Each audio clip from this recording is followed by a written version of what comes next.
Boris Audio Works 777 sound pack gets an update. A2A Simulations brings aircraft out of early access. BlackSquare gives some details on their new upcoming modeling. And we have some release information and further product information about the upcoming Hangar Control from moi, yours truly, Overkill Simulations, and more. So stick around. Quite a bit of news today, guys. If you are interested in any of my tutorial guides for Microsoft Flight Simulator, or simply interested in supporting the channel, consider joining me on Patreon.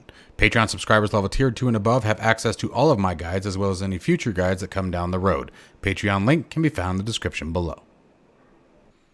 As we get started, folks, as always, if you guys like the content, be sure to hit that like and subscribe button, especially if you guys are going to want to be following more information on Hangar Control, as this is where you will want to be to find it out.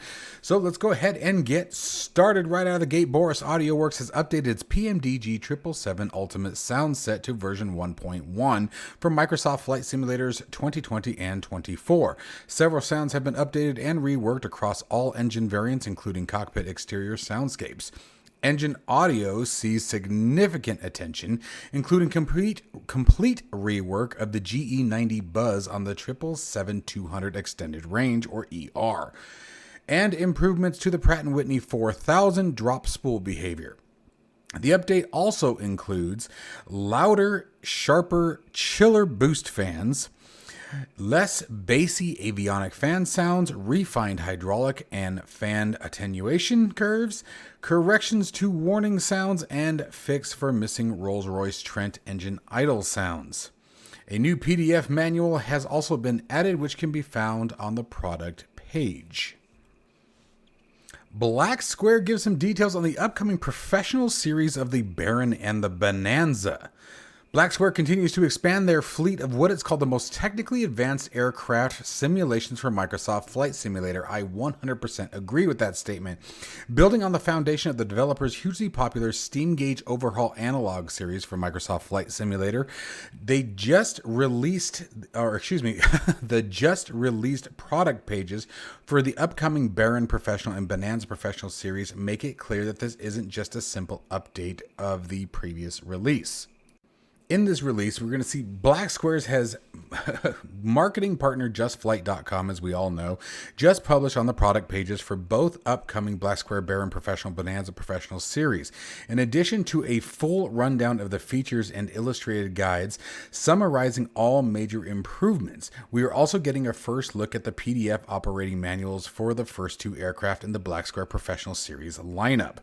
Both the Baron and the Bonanza are set to be delivered in three distinct variants, each with completely custom exterior models, BlackSquare's tablet interface, and hyper-realistic systems.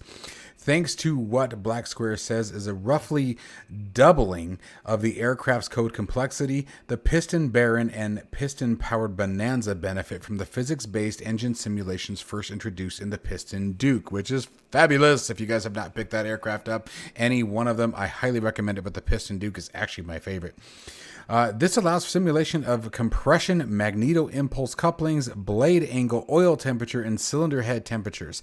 Similarly, the A36 TP or turboprop conversion Bonanza will utilize the advanced turboprop simulation found in the BlackSquare Turbine Duke that we just mentioned. Inside the cockpit, both aircraft now have doubled the number of hot swappable avionics options than the original analog Baron and Bonanza. Modern avionics options will include the Garmin GTN and GNS series navigators.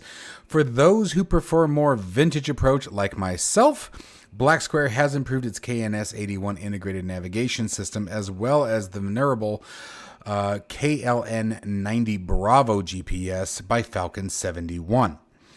A no GPS option is also available, making for the ultimate old school challenge in low IFR. The BlackSquare series of aircraft are by far the most accurate and most detailed simulation aircraft, at least in the general aviation sector, and borderline business aircraft, if you will, that I think is in the market. Their TBM 850 through the Duke series, through even the Steam Gauge aircraft that are available right now for the Bonanza and the Baron are fantastic. And by the way, the Steam Gauge analog, as well as the or the Bonanza and the Baron also have more updates than just the gauges. That's important to mention as well. But with the Professional Series coming out, I would say that if you don't have those yet, wait for the Professional Series, as they're going to be far worth every dollar you could ever spend. I love and swear by the BlackSquare aircraft and will continue to do so. A2A Simulations has officially brought the AccuSim Aerostar 600 out of early access for Microsoft Flight Simulator 2024, marking a major milestone for the developer. Version 1.0 signifies the completion of the A2A's first ever early access program, one that evolved through continuous updates, community feedback, and detailed refinement over the past few months. Described by the team as one of the most advanced piston twins ever created for Microsoft Flight Simulator, the Aerostar 600 now features a wide range of improvements, new equipment, and refined handling characteristics. When it comes to A2A, I would say that they are very, very much on par with BlackSquare. I don't know that I could tell you, if someone were to ask me who is better, I don't know that I have an answer to that. I think both are absolutely amazing developers, just like many others in the Microsoft Flight Simulator world, but these two tend to stand out when it comes to realism, complexity, and authenticity to their real-world counterparts. So if that's the kind of aviation experience that you're looking for, I would highly recommend, once again, BlackSquare or Aerostar, or not Aerostar, A2A. A2A Simulations Comanche is also another fantastic aircraft, and I believe it was their first release into the Microsoft Flight Simulator arena, and they were the first ones to do a traditional quote-unquote walk-around in Microsoft Flight Simulator 2020, giving you the ability to do your pre-flight checks on various areas of the aircraft externally. And from there, everyone just sort of took off and ran with that. But it wasn't until Microsoft Flight Simulator 2024 that you really saw it. But A2A is another absolutely amazing developer with a high attention to detail, a high attention to accuracy and flight modeling and system operation.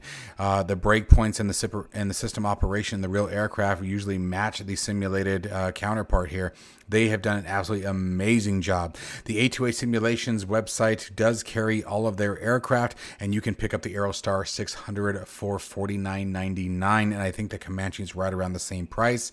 I cannot tell you that they are absolutely worth it, just like I said with BlackSquare, worth every dollar. You'll enjoy every minute of it if you are a true...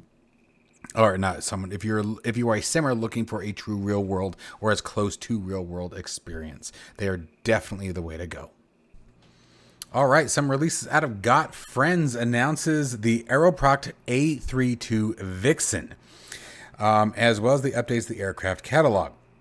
So developer GotFriends has announced that their latest aircraft for Microsoft Flight Simulator 2020 and 2024 are the Aeroproct A32.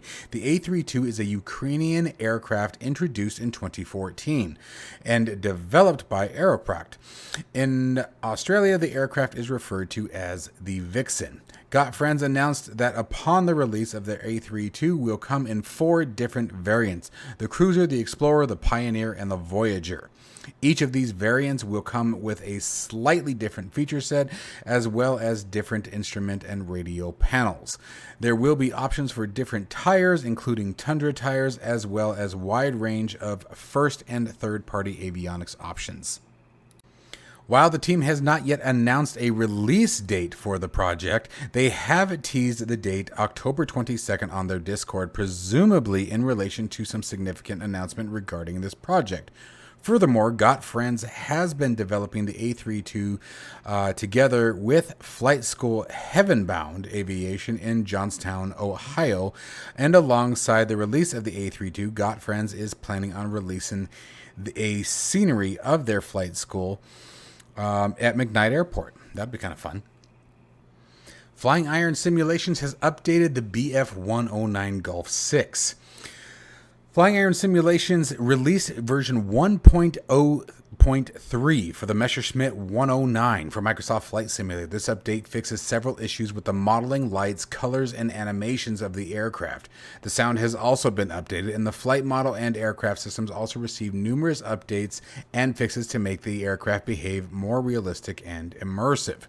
FlyingIron Simulations does an absolutely amazing job with these vintage aircraft. I think one of my favorites is the P-38 Lightning from them. Absolutely wonderful, wonderful aircraft to fly, super fun. fun, especially in virtual reality. And the 109 is definitely on the same plane.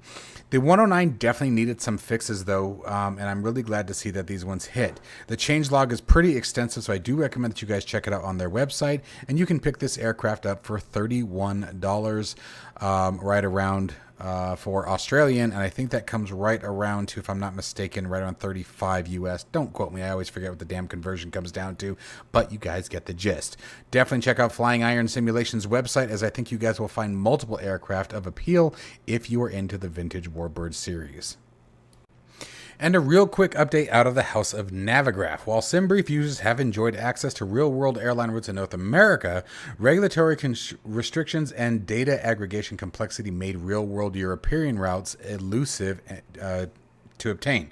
On the 16th of October 2025, Navigraph has announced that SimBrief has integrated real-world route data for most flights within Europe and many flights in the surrounding continents. This allows pilots to plan flights across Europe with the same level of accuracy as in North America. Keep in mind, though, that they just said most flights, so you may still run into some odd routing issues if you guys are used to it. What it looks like in the real world, you may not always find that here in the sim, but this is definitely a huge update for Navigraph, and congratulations to the team for finally making this happen. As part of the release, pilots will notice a slight change in the user interface, indicated that if the route is part of the New World release, a green label to the right of that route street saying Real World will display. So it'll be really easy to understand whether or not you're on a real route. So once again, Navigraph now supports most European flights. All right, and a real quick update from yours truly about Hangar Control. So we've got a few things in the work here. Obviously, I've got some highlighting issue that I have to address here. Glad I caught that. But we've got some really awesome stuff coming out of Hangar Control. First off, Stream Deck integration is now official and working. You can create multiple pages, custom buttons, and use anything from sim variables to sim connect to LVARs to keybinds, toggle image states, you name it. It all is working with the Stream Deck XL at the moment. It should work with any of them. The XL is what I've been testing on. And the beautiful part about the way I designed this is 100% reliant on Hangar Control. The Elgato Stream Deck software does not and actually should not be running when using it with my application with Hangar Control. Everything is native to Hangar Control. No other applications are required in order to use it. It will also automatically switch profiles, and if you select one of your control profiles that does not use the Stream Deck will return to its default wallpaper or turn it off if that's what you have it programmed to do on the Stream Deck side of the things. We also have an advanced button binder. This will allow you to set any button, short, long, release, whatever it may be, and then create a series of different activities. These will also be bound by either action, then, and if, or you guys will be able to create all kinds of new stuff. So we can enable a condition, and you guys can see you can set your button state, LVAR comparison. We'll also have the option to include SimVAR updates, all kinds of really great stuff here.